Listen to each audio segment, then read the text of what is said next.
Halo teman-teman sekalian, berjumpa lagi bersama aku, Ihur Maras Papahan.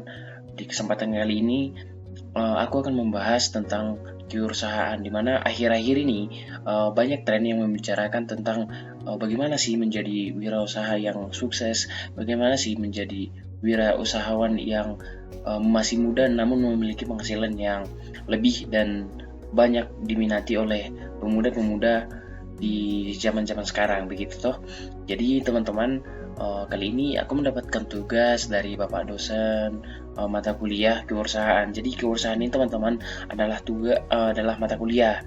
Jadi mata kuliah kewirausahaan ini menuntut kita untuk menjadi wirausaha yang muda namun dapat memberikan dampak yang bagus untuk sekitar kita. Jadi apa saja sih materi yang mau dibahas pada hari ini? Langsung saja kita check it out. Jadi teman-teman, pembahasan kali ini ada bertemakan tentang membangun mindset entrepreneurship, di mana materi ini disusun oleh Bapak dosen kami, Bapak Ricu Sidik, MPD, di mana beliau adalah dosen pengampu dari mata kuliah kewirausahaan. Jadi teman-teman langsung saja ke pembahasannya. Apa saja sih, bagaimana sih membangun mindset entrepreneurship yang bagus? Oke. Baik, di pembahasan pertama ini kita disuguhkan dengan transformasi kewirausahaan. Transformasi kewirausahaan maksudnya di sini kita menciptakan hal-hal yang baru tentang bagaimana kewirausahaan yang baik. Yang pertama itu mengenal transformasi kewirausahaan melalui pertama transformasi pola pikir atau mindset dan paradigma. Jadi kita harus merubah pola pikir kita. Jika kita ingin menjadi wirausaha yang sukses, kelak kita harus merubah pola pikir kita dan bagaimana paradigma kita tentang kewirausahaan tersebut yang akan kita geluti. Kemudian nomor 2, transformasi cara pikir. Jadi teman-teman, kita harus merubah pola pikir kita yang dulunya stagnan, stay di situ aja. Jadi kita harus merubah cara pikir kita, menciptakan hal-hal yang baru.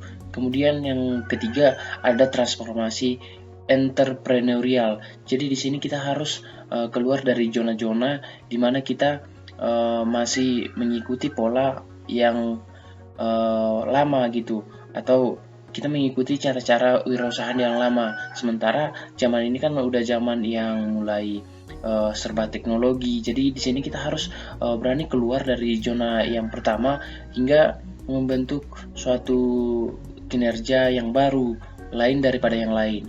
Keempat, ada transformasi internasional. Jadi kita harus lebih mendunia atau global.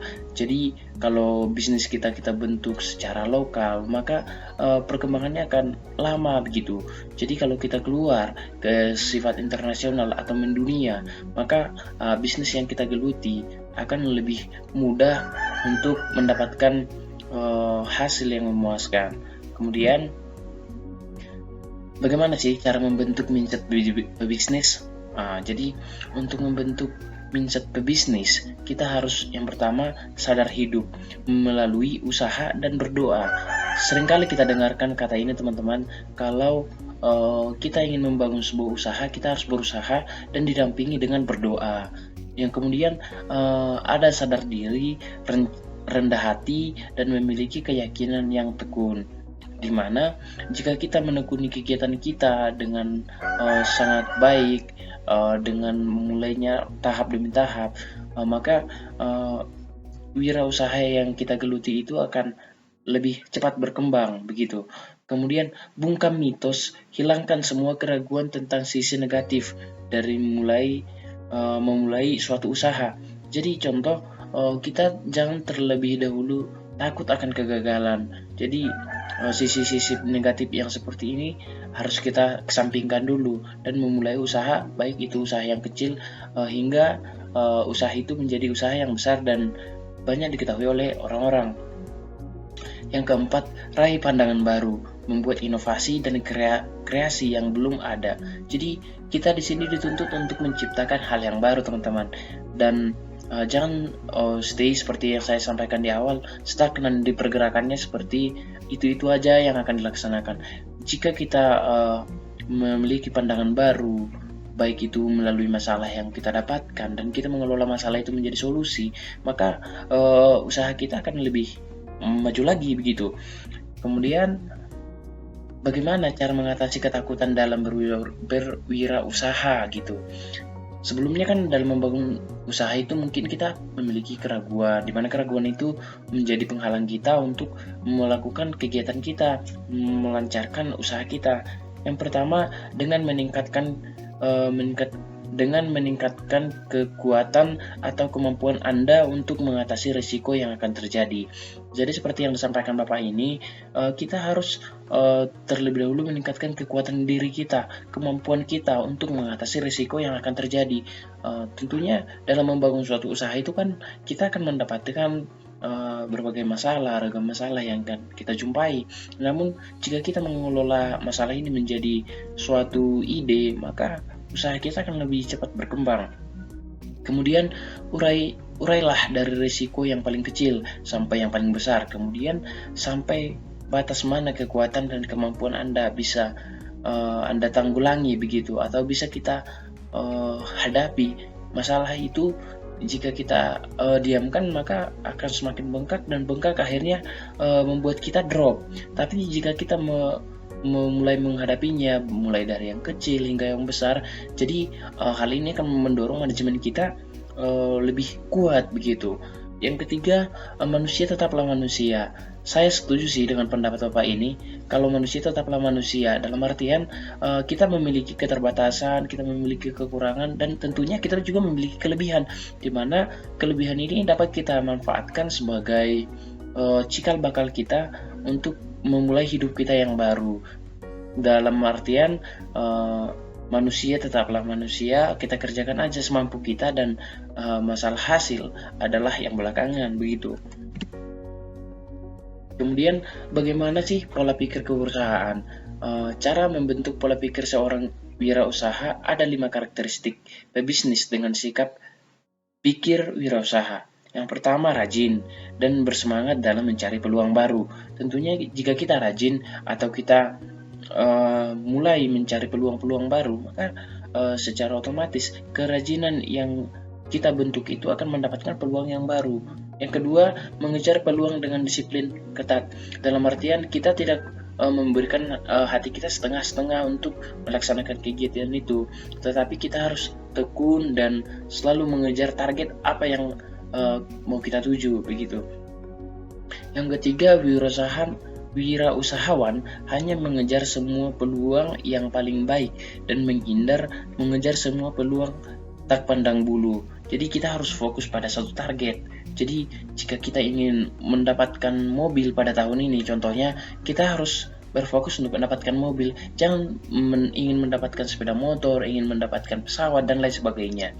Yang keempat, wirausahawan berfokus pada tindakan adaptif. Jadi kita harus bertindak adaptif untuk memiliki tujuan yang baik dalam melancarkan bisnis kita. Kemudian yang kelima, wirausahawan melibatkan dan memanfaatkan energi orang-orang di sekitar mereka, baik di dalam maupun di luar organisasi mereka. Jadi kita harus berkolaborasi, membentuk kerjasama dengan tim agar usaha kita dapat berjalan dengan baik. Nah, kemudian alasan pentingnya membangun mindset positif. Jadi teman-teman, kalau kita ingin mengembangkan usaha, kita harus berpola pikir yang positif, di mana pola pikir positif merupakan bentuk rasa percaya diri pada kualitas diri yang Anda miliki. Jika kita menanamkan sifat positif dalam diri kita, maka secara otomatis usaha yang kita geluti akan berjalan dengan baik-baik saja. Yang kedua, mindset positif akan membuat Anda lebih fokus dalam mencapai tujuan. Jangan memikirkan hal-hal yang lain di luar usaha kita. Jadi kita harus mengerjakan semampu kita.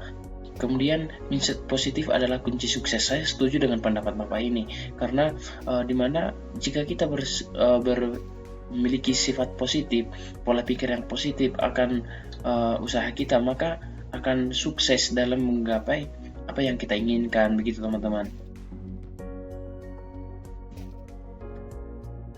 Kemudian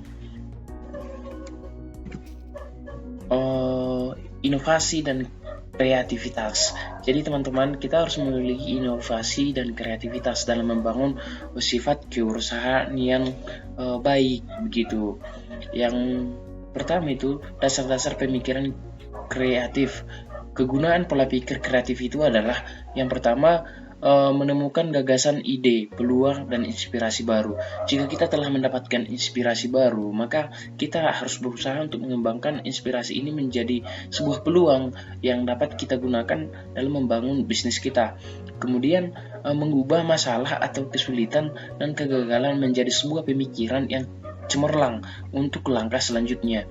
Jadi terkadang manusia itu jika mendapatkan masalah, maka dia hanya fokus untuk bagaimana masalah itu bisa diselesaikan, tetapi tidak mengubah masalah itu menjadi sebuah ide atau gagasan yang baru dalam menyelesaikan masalah itu, dan sekaligus dari masalah itu dia mendapatkan efek yang baru gitu.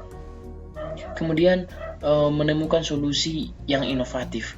Bagaimana sih solusi yang inovatif? Dari masalah tadi yang kita jumpai, kita bisa mengelola masalah itu menjadi solusi dan inovasi yang baru untuk bisnis kita. Jadi contoh nih, kita mendapatkan masalah yang baru, tetapi kita mengelolanya menjadi suatu ide atau gagasan yang baru.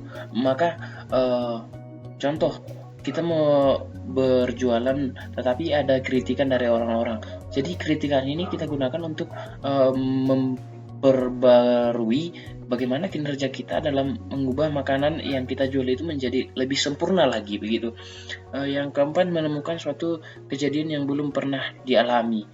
Jadi kejadian yang belum pernah dialami, contohnya kita mendapatkan kritik seperti yang tadi, itu kan merupakan suatu hal yang tidak kita inginkan. Namun perlu kita pahami kalau ada kritik, tentunya kritik ini dapat mengembangkan diri kita dan membantu kita untuk menciptakan hal yang baru dan kualitasnya lebih bagus lagi begitu. Berikutnya, kreativitas adalah kunci sukses dalam bisnis, di mana kreativitas adalah bukanlah semata-mata memecahkan masalah, tetapi menciptakan sesuatu yang lebih baik, orisinil, dan pemecahan masalah yang kreatif. Kemudian kreativitas merupakan cara pengoptimalan dan menggunakan pengetahuan untuk mengatasi masalah yang belum ada jawabannya yang pasti.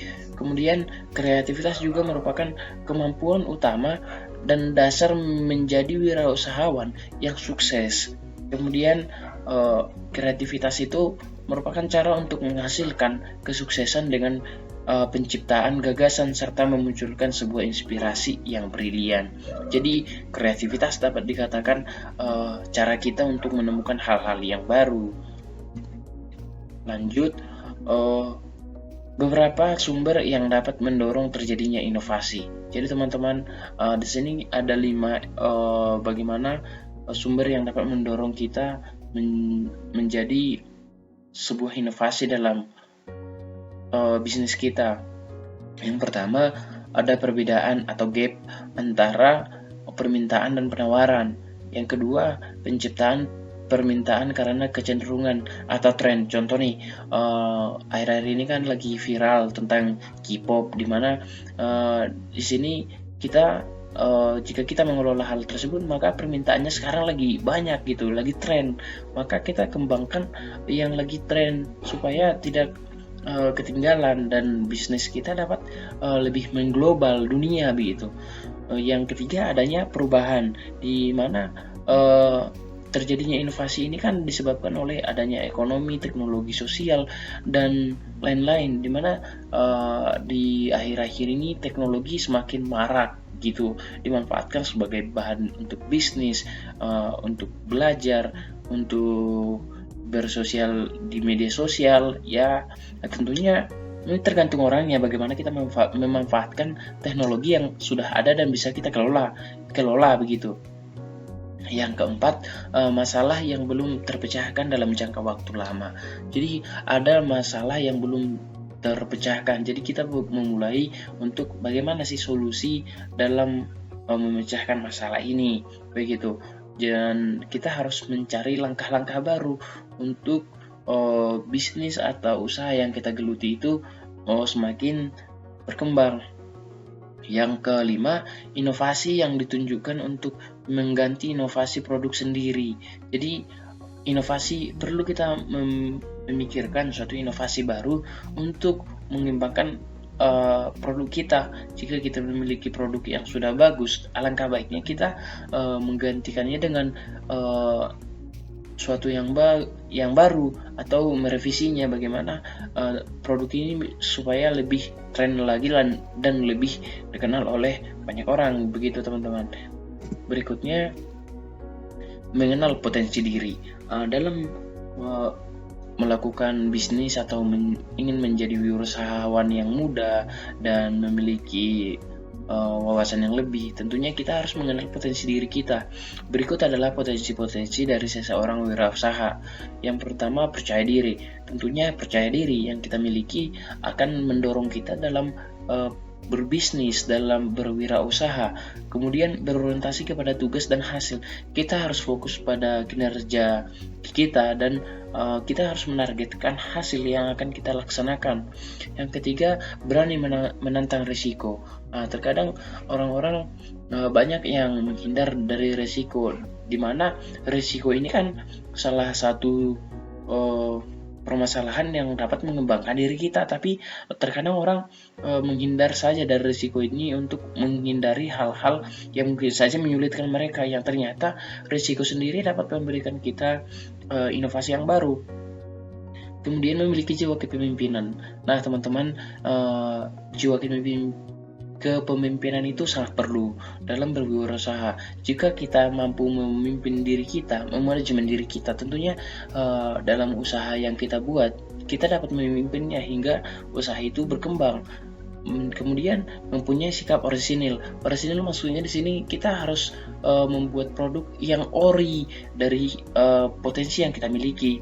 Jangan selalu meniru produk orang lain. Kita bisa dapat meniru produk orang lain, tapi jangan istilahnya menciplak secara bulat-bulat. Kita harus memberikan revisi seakan-akan produk itu kita yang ciptakan, namun inovasinya dari teman-teman atau kewirausaha yang sebelumnya telah membuat produk itu.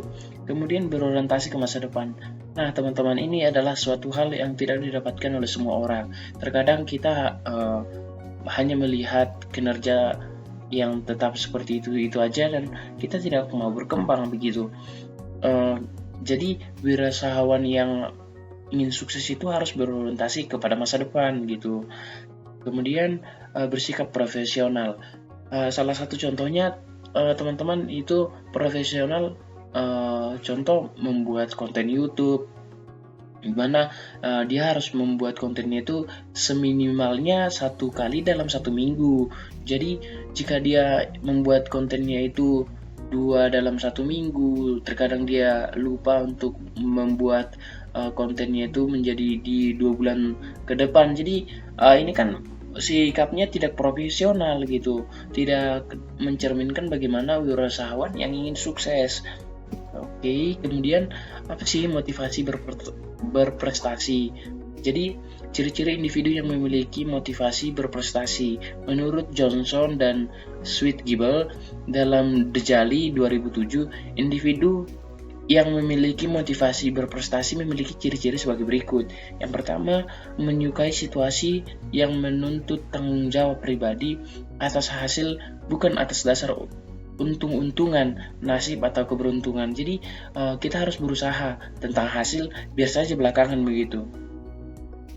Kemudian memilih tujuan yang realistis, tetapi menentang dari tujuan yang terlalu mudah dicapai atau terlalu mudah risikonya. Jadi harus berani keluar dari zona nyaman tadi. Kita harus menantang dan melampaui batas diri kita dalam berwirausaha.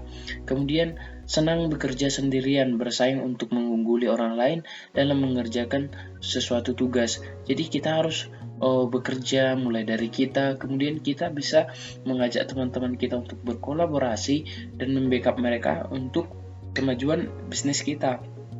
Kemudian mampu menunjukkan pemuasan keinginan demi masa depan yang lebih baik. Jadi jika kita telah memiliki suatu motivasi untuk berusaha, kita akan lebih cenderung mampu mengarahkan hidup kita yang lebih baik di masa depan gitu. Kemudian faktor yang mempengaruhi motivasi berprestasi. Motivasi berprestasi dipengaruhi oleh dua faktor, yaitu faktor intern dan faktor ekstern. Faktor intern itu adalah dari diri kita sendiri, yaitu kemampuan, kebutuhan, minat, harapan, dan keyakinan. Kita harus memiliki kemampuan, kebutuhan, di mana kebutuhan itu dibedakan dengan keinginan. Jika kita membutuhkan sepeda motor untuk melakukan bisnis kita, tentunya kita tidak harus membeli mobil, yang mana mobil ini menjadi keinginan. Kemudian kita harus mengembangkan kinerja kita sesuai dengan minat kita. Dan kemudian harapan serta keyakinan kita dalam usaha kita itu harus lebih bulat dan tekad kita harus lebih kuat. Kemudian ada faktor ekstern, di mana situasi dan lingkungan kita sangat perlu. Kalau situasi di lingkungan kita kurang memungkinkan dalam berwirausaha tersebut, maka kita mencari inovasi baru. Bagaimana suatu usaha yang mau kita realisasikan ini berjalan dengan maksimal begitu. Kemudian aspek motivasi berprestasi. Menurut Kitson dalam Sukaji 2001, motivasi berprestasi dapat tinggi atau rendah, didasari pada dua aspek, yaitu harapan untuk sukses atau berhasil dan juga ketakutan akan kegagalan. Dalam hal ini saya berpendapat kalau kita takut untuk gagal, maka kita takut untuk sukses, begitu teman-teman. Kemudian seseorang yang memiliki ketakutan akan kegagalan yang lebih besar daripada harapan untuk berhasil dikelompokkan ke dalam mereka yang memiliki motivasi berprestasi rendah. Jadi seseorang yang takut akan kegagalan itu tentunya dapat dikelompokkan dalam motivasi berprestasi yang rendah. Jadi di sini dapat kita simpulkan melalui apa yang telah disampaikan oleh Bapak dosen kami, yaitu mindset artinya sekumpulan kepercayaan yang mempengaruhi sikap seseorang atau suatu cara berpikir yang menentukan perilaku, pandangan, sikap, dan masa depan seseorang. Mindset positif merupakan bentuk rasa percaya diri pada kualitas diri yang Anda miliki, yakni dengan potensi yang kita miliki merupakan modal awal untuk membangun motivasi dalam hidup. Kemudian membangun mindset positif merupakan cara untuk menumbuhkan motivasi hidup secara lebih kekal. Mindset positif atau pola pikir positif merupakan cara cerdas untuk fokus meraih kesuksesan. Orang yang selalu memiliki pikiran negatif dalam dirinya tentu akan sangat sulit untuk maju, karena ia terhalang oleh berbagai dugaan buruk dalam dirinya sendiri. Berpikiran negatif juga akan membuat energi kita habis untuk memikirkan hal-hal yang sebenarnya mungkin saja tak penting atau bisa kita atasi. Lalu kunci sukses dalam berwirausaha adalah kemampuan, keterampilan, kreativitas, keteguhan hati, dan keberuntungan. Dari semua kinerja dalam berwirausaha, jadi diletakkan keberuntungan itu adalah di paling akhir, dimana kalau untuk keberuntungan sendiri kita tidak mengetahui bagaimana kalau untuk keberuntungan itu istilahnya keberuntungan itu hanya 0, sekian persen dalam menentukan usaha kita, karena usaha yang kita bentuk itu akan semakin berkembang bila mana kita selalu menjalankannya dengan baik. Kalau keberuntungan dapat dikatakan di paling akhir, untung atau tidak untungnya, rugi atau untungnya gitu teman-teman. Jadi di sini saya menyimpulkan sebagai statement paling akhir, sepertinya perkataan ini sudah lebih banyak diketahui orang, dimana kalau kita takut untuk gagal, maka kita juga takut untuk sukses gitu teman-teman. Jadi kutipan ini saya kurang tahu dari orang pertamanya siapa, jadi yang saya tanamkan dalam diri saya itu takut gagal, maka kita juga takut sukses, takut untuk berhasil. Mungkin itu saja yang dapat saya sampaikan teman-teman. Semoga materi pada hari ini dapat membantu kita untuk mengembangkan diri kita menjadi wirausahawan yang profesional dan dapat mengembangkan minat serta usaha kita di kemudian hari. Semoga kita dapat bertemu kembali di pembahasan dan materi yang lebih menarik lagi. Tentunya mata kuliah ini akan selalu mendorong saya dan teman-teman juga untuk berwirausahawan yang lebih bagus lagi. Oke teman-teman, jadi sekian yang dapat saya sampaikan. Semoga materi ini dapat kita renungkan bersama dan kita kembangkan di dalam kehidupan kita sendiri. Karena di luar dari adanya materi, praktek adalah hal yang utama dalam menentukan sifat kita di masa depan. Begitu teman-teman, sampai jumpa dan terima kasih.